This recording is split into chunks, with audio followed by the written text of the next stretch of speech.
शहर की बत्ती गुल करके इस मोदी सरकार की बत्ती गुल करने का काम किए हैं।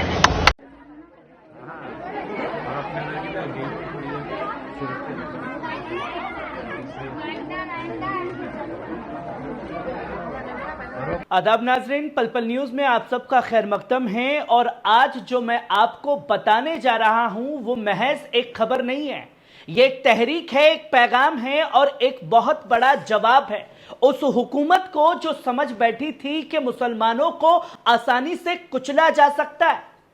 मगर 30 अप्रैल की रात ने एक नया इतिहास सुनहरे अक्षरों में लिख दिया है। जी हां, जब मुल्क की मस्जिदों, गलियों, मोहल्लों और बाजारों में बत्ती गुल हो गई तो सिर्फ बिजली नहीं गई थी, वो इनकलाब की रोशनी थी जो पूरी ताकत के साथ उठी थी। क्योंकि 30 अप्रैल 2025 की तारीख अब सिर्फ कैलेंडरों की एक तारीख नहीं है, यह एक तारीख बन गई है मुसलमानों की आवाज की, उनकी हिम्मत और उनके हक की लड़ाई की एक पहचान बन चुकी है। All India Muslim personal law board की अपील पर पूरे मुल्क में एक अनोखा एहतजाज देखने को मिला, जहां बत्ती गुल प्रोटेस्ट को अंजाम दिया गया।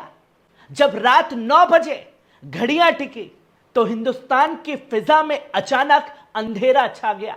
यह अंधेरा डर का नहीं था, बल्कि जुल्म के खिलाफ रोशनी का खुल्म खुला ऐलान था। भोपाल से लेकर भिवंडी तक, दिल्ली से लेकर केरल तक और महाराष्ट्र तक मस्जिदों की मीनारों, घरों की बालकनियों और मुस्लिम मोहल्लों में हर तरफ सिर्फ दिखा तो अंधेरा। लेकिन इस अंधेरे ने मोदी सरकार को रोशनी दिखा दी है, वो रोशनी जो अब तक सत्ता के अहंकार में डूबी हुई थी। हुकूमत ने देखना मुनासिब नहीं समझा, जिसके कई सारे वीडियो लगातार सामने आ रहे हैं। सबसे पहले भोपाल से आए इस वीडियो पर नजर डालिए।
दोस्तों, आपने देखा ड्रोन से कैद किया गया यह मंजर भोपाल का है, जहां पूरे भोपाल में लाइट बंद हुई तो अंधेरा छा गया।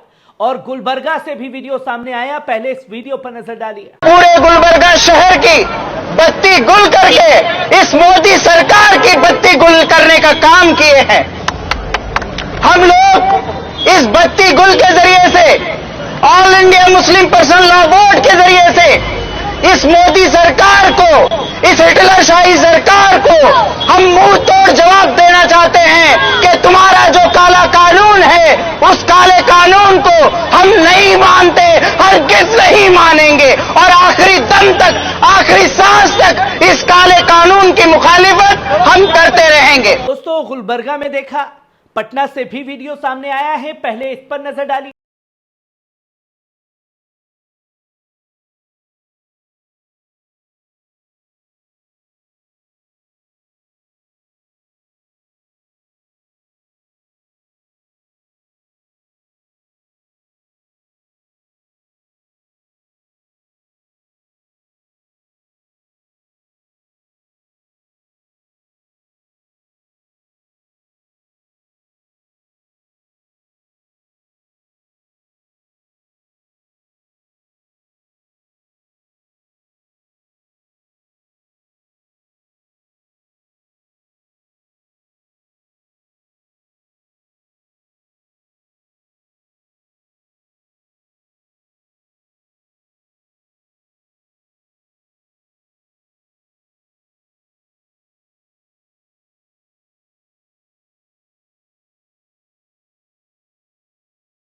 और महाराष्ट्र से भी कई वीडियो सामने आए हैं। पहले इस वीडियो पर नजर डालिए।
और सिर्फ महाराष्ट्र नहीं दोस्तों, बल्कि यूपी की एक शादी में भी लाइट बंद करके एहतजाज किया गया है। पहले इस वीडियो पर नजर डालिए।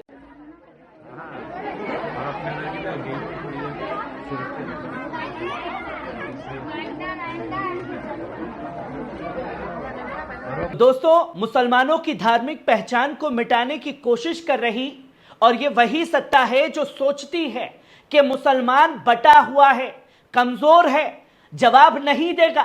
मगर अब मुसलमानों ने यह साफ तौर पर बता दिया कि अब बात जब वक्फ की होगी, जब बात दीन की होगी, जब बात हक और हुकूक की होगी, तो हम ना सिर्फ एक होंगे बल्कि इनकलाब की शक्ल में उठ खड़े होंगे। सोचिए, वो सरकार जो मुस्लिम यूनिवर्सिटियों को फंड देने में तकलीफ महसूस करती है, जो मदरसों को बंद करने की कोशिश करती है, जो हर दीनदार मुसलमान को शक की निगाह से देखती है, आज उसी सरकार को पूरे मुल्क में अंधेरे का सामना करना पड़ा है। और यह अंधेरा उनके लिए नसीहत है दोस्तों। यह बत्ती नहीं गुल हुई थी जनाब, ये आपके जुल्म की लाइट ऑफ हुई थी, जो मुसलमानों ने कल एक सुनहरे अक्षरों में तारीख को लिख दिया है। All India Muslim personal law board ने यह साबित कर दिया कि जब लीडरशिप ईमानदार हो और इरादा नेक हो तो कौम साथ खड़ी होती है। यह बत्ती गुल प्रोटेस्ट सिर्फ एहतजाज नहीं था दोस्तों, ये मुसलमानों के इत्तेहाद की तहरीर थी, जो ये कहते हैं कि भाई मुसलमान तो शिया, सुन्नी, देवबंदी, बरेलवी, अहले हदीस में बटा हुआ है। अब सवाल सरकार से है, क्या आप अब भी इस काले कानून को इंसाफ का नाम देंगे? क्या आप अब भी वक्फ की जमीनों पर कब्जा करना अपना हक समझते रहेंगे? क्या आपको लगता है कि यह कौम अभी भी आपकी इस नाफरमानी के खिलाफ चुप रहेगी? हमें गुलाम नहीं बनाया जा सकता। हमारे वक्फ, हमारी मस्जिदें, हमारे मदरसे हमारी पहचान है। और जब हक की बात होगी तो हर गली, हर शहर, हर मजहबी दिल कहेगा हम जिएंगे भी इस्लाम के लिए और लड़ेंगे भी अपने हक के लिए।